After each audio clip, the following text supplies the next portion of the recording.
అమాయకులైనటువంటి టూరిస్టుల మీద దాడి చేసి చంపింది పాకిస్తాన్ పెంచి పోషించిన టెర్రరిస్టులు వచ్చి మన దేశంలో చొరబడి అమాయకులైనటువంటి పర్యాటకులను టూరిస్టులను కాల్చి చంపారు. సో ఇప్పుడు మన దేశం కూడా పాకిస్తాన్ మీద యుద్ధం ప్రారంభించింది. ఇవాళ ఉదయమే ప్రారంభమైంది. ఆ ఆంజనేయ స్వామి దయతో భారతదేశం గొప్ప ఘనమైన విజయాన్ని సాధించి ఈ టెర్రరిస్టులు అంతమై శాశ్వతంగా ఈ టెర్రరిస్టుల పీడ నుంచి భారతదేశానికి విముక్తి కలగాలని ఆ ఆంజనేయ స్వామిని నేను ప్రార్థిస్తాను. తప్పకుండా మంచిగా జరుగుతుంది. దీనికి రాజకీయాలు పార్టీలు ఏముండవు. అందరం భారతీయులందరము ఒక్కటే. భారతదేశ విజయం కోసం మనందరం కూడా ఆ భగవంతుని ప్రార్థిద్దాం.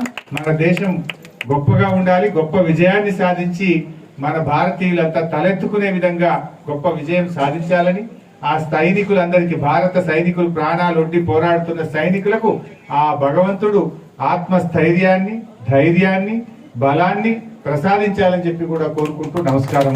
జై తెలంగాణ.